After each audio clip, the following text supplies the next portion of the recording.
jual beli saham itu bisa juga haram, bisa juga halal. Bisa jadi perusahaannya kategorinya halal, tapi dia cara-caranya yang haram.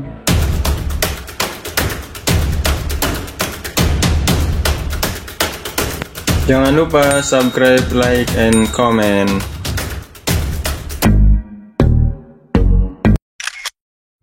Assalamualaikum warahmatullahi wabarakatuh. Bertemu kembali dengan Muhabi Channel. Pada kesempatan ini akan membahas tentang halal haram trading saham. Namun sebelum kita mulai pembahasan, yang belum subscribe silahkan subscribe terlebih dahulu dan bunyikan lonceng notifikasinya supaya tidak ketinggalan informasi penting lainnya.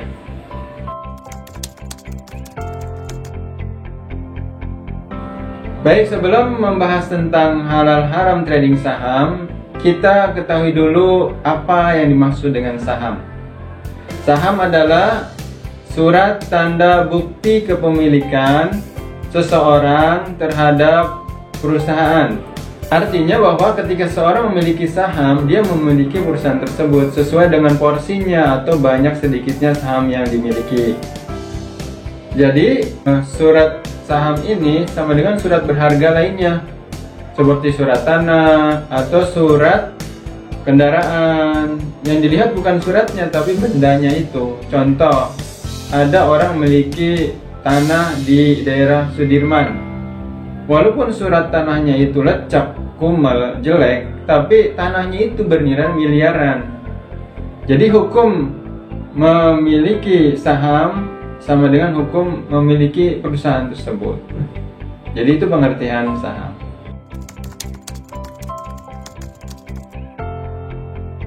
Jadi memang ada saham-saham perusahaan yang kategori halal untuk dibeli dan haram untuk dibeli.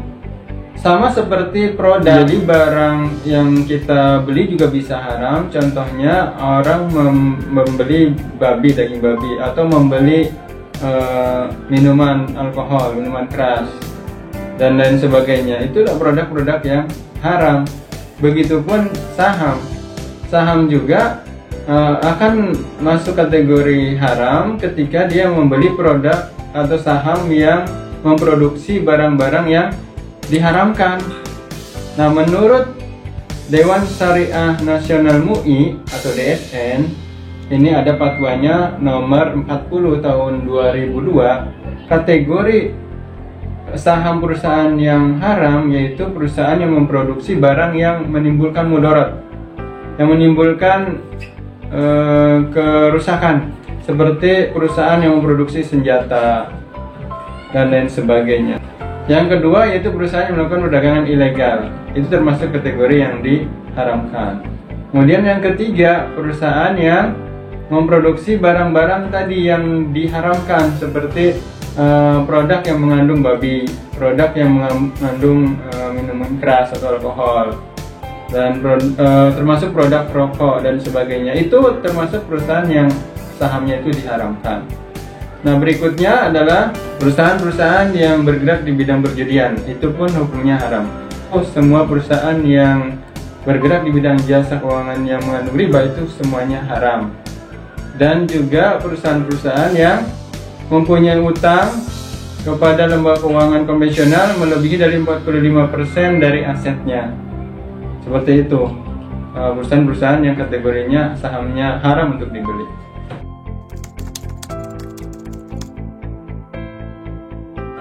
Sebelum membahas tentang halal haram trading saham, kita ketahui dulu apa yang dimaksud dengan trading. Trading itu adalah jual beli. Nah, dalam jual beli ini jangankan saham, produk saja itu bisa pedagang itu berjualan dengan cara-cara yang haram. Artinya bahwa bukan hanya produknya yang halal dan haram, tapi juga transaksinya. Ada orang yang jualan gula, dia berbuat curang dengan cara apa? Mengurangi timbangan. Gulanya halal, tapi caranya yang haram, yaitu dengan mengurangi timbangan. Atau menjual beras, satu karung dikatakan 50 kilo, tapi ternyata ketika ditimbang kembali isinya tidak nyampe 50 kilo. Berarti kan dia melakukan hal-hal yang curang. Dan ini masuk kategori trading yang haram. Seperti itu. Atau mencampur barang yang bagus dengan barang yang jelek, dibilangnya ini semuanya barang bagus, padahal dia mencampurnya dengan yang jelek. Itu kategori haram. Nah, ini trading dari produk-produk yang umum saja. Nah, sekarang trading saham. Trading saham itu adalah menjual atau membeli saham. Jual beli saham. Jual beli saham itu bisa juga haram, bisa juga halal. Tadi sama seperti produk yang biasa. Dari segi kategori perusahaannya, sahamnya tadi sudah dibahas. Sekarang dari tradingnya, bisa jadi perusahaannya kategorinya halal, tapi dia cara-caranya yang haram. Contoh di dalam Fatwa Dewan Syariah Nasional MUI nomor 80 tahun 2011, diantaranya yaitu melakukan penawaran palsu. Jadi seolah-olah ada orang yang menawar saham begitu banyak sehingga orang tertarik untuk membeli. Nah, penawaran palsu inilah yang diharamkan. Kemudian yang kedua, short selling. Nah, short selling ini bukan berarti penjualan secara cepat, bukan berarti beli pagi jual siang, bukan. Yang dimaksud dengan short selling adalah orang menjual saham tapi dia tidak memiliki sahamnya. Nah, ini orang-orang yang biasa di trading ini mengerti apa yang maksud dengan short selling, bukan menjual membeli pagi kemudian menjual sore hari. Menjual saham yang tidak dimilikinya disebut short selling. Ini istilah dalam trading saham. Yang ketiga yaitu membeli saham dengan dana pembiayaan.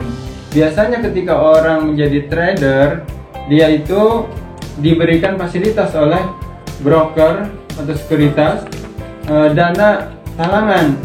Ketika orang tidak punya dana, kemudian dia ingin membeli saham, diberikanlah kesempatan, yaitu diberikan dana talangan untuk membeli saham. Nah, di sini haramnya kenapa? Karena meminjam uang dengan bunga. Nah, ketika dia bayar, maka harus terkena bunga. Nah, bunganya ini yang haram, ribanya ini yang haram. Nah, Rasulullah SAW bersabda bahwa Rasul melarang jual beli yang mengandung penipuan atau gharar. Hadis riwayat Baihaqi dari Ibnu Umar. Atau hadis yang lainnya, Rasulullah SAW melarang melakukan transaksi dengan penawaran palsu. Ini hadis muttafaqun alaih. Jadi pada dasarnya trading ini, ya termasuk trading saham ini, itu masuk kategori yang dibolehkan dalam muamalah. Karena Allah berfirman dalam surat Al-Baqarah ayat 275, Allah menghalalkan jual beli dan mengharamkan riba. Jadi pada dasarnya muamalah itu dibolehkan sepanjang tidak ada dalil yang mengharamkannya.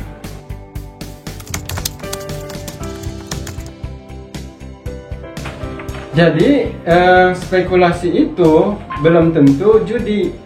Karena bisnis itu pasangannya adalah spekulasi. Kalau trading saham, orang membeli saham, ketika harganya naik, maka dia untung. Ketika harganya turun, belum tentu rugi sebelum dia menjual saham itu. Karena dia masih memegang saham itu dan dia mempunyai kepemilikan perusahaan walaupun harganya turun. Tapi kalau judi, tidak ada produknya. Ketika dia dapat judi untung, ketika dia tidak dapat judi rugi, dan tidak ada barang yang dia pegang, tidak ada imbal baliknya. Nah, spekulasi ini memang semua bisnis ada spekulasinya. Tidak ada bisnis tidak ada spekulasi. Maka dalam istilah investasi ada istilah high risk, high return. Semakin tinggi resikonya, maka semakin besar untungnya.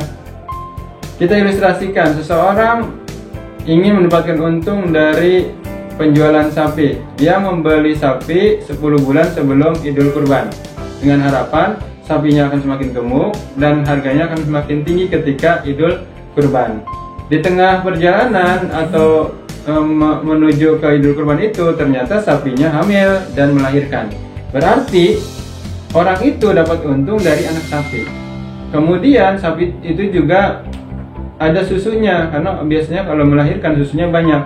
Maka orang itu dapat keuntungan dari susu sapinya. Jadi keuntungannya ada dua tuh, anaknya dan susu sapinya. Kemudian ketika Idul Kurban harganya naik, maka dia dapat untung 3, anak sapi, susu sapi, dan harganya naik. Namun apakah akan mulus seperti itu? Belum tentu juga. Nah, ketika menjelang Idul Kurban ternyata terjadilah wabah antrak dan sapinya kena penyakit antrak dan akhirnya mati, maka dia akan rugi. Sapinya mati, nggak dapat untung, maka itu yang disebut dengan bisnis, yaitu ada spekulasi. Yang paling gampang, orang jualan es cincau, apakah dia selalu untung? Belum tentu. Dia mengharapkan cuaca panas sehingga orang pada beli es cincau karena cuacanya panas, orang haus ingin beli. Tapi ketika dia baru keluar dari rumah, ternyata mendung dan hujan. Nah, itu spekulasi. Jadi memang bisnis ini penuh dengan spekulasi seperti itu, termasuk trading saham. Penghasilan atau keuntungan adalah imbalan kesiapan untuk menanggung kerugian. Hadis riwayat Ahmad, Abu Daud, Tirmizi, dan An-Nasai.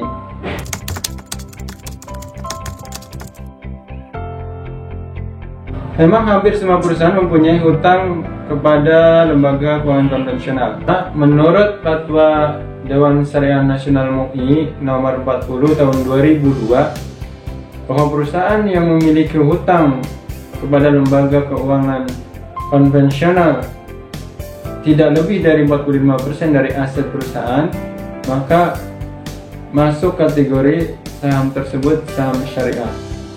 Oleh sebab itu, Dewan Syariah Nasional MUI melakukan update data tentang perusahaan-perusahaan syariah secara berkala. Adapun kaidah usul yang mengatakan bahwa idah tama'al halalu wal haramu ghalabal haram, apabila bercampur antara yang halal dengan yang haram, maka percampuran tersebut dihukumi haram. Ini asbabul murudnya menurut para ulama berkaitan dengan minuman atau makanan yang berbentuk cair. Contoh, susu yang tercampur dengan arak, maka seluruh susu itu kategorinya haram karena dia bercampur dengan hal yang haram yang tidak bisa dipisahkan. Adapun makanan yang padat, apabila terjatuhi oleh benda-benda haram dan masih bisa dipisahkan, maka makanan-makanan yang tidak terkena najis itu masih boleh dikonsumsi. Nah, Imam Nawawi berpendapat tentang hal ini, percampuran antara yang haram tidak terhitung dengan yang halal yang terbatas dalam suatu negeri tidak menjadikan pembelian dalam negeri itu haram. Nah, menurut Ibnu Taimiyah, jika sesuatu yang haram itu lebih dominan, maka muamalah tersebut tidak bisa dihukumi haram. Dan menurut pendapat Ibnu Rajab Al-Hambali, adapun jika perusahaan menjalin kontrak dagang dengan seseorang, sedangkan dalam hartanya terdapat harta yang halal dan haram yang bercampur, namun harta halalnya lebih banyak, maka boleh menjalin kontrak dagang dengan perusahaan tersebut. Nah, demikianlah pembahasan kita tentang halal haram trading saham. Semoga dapat bermanfaat. Assalamualaikum warahmatullahi wabarakatuh.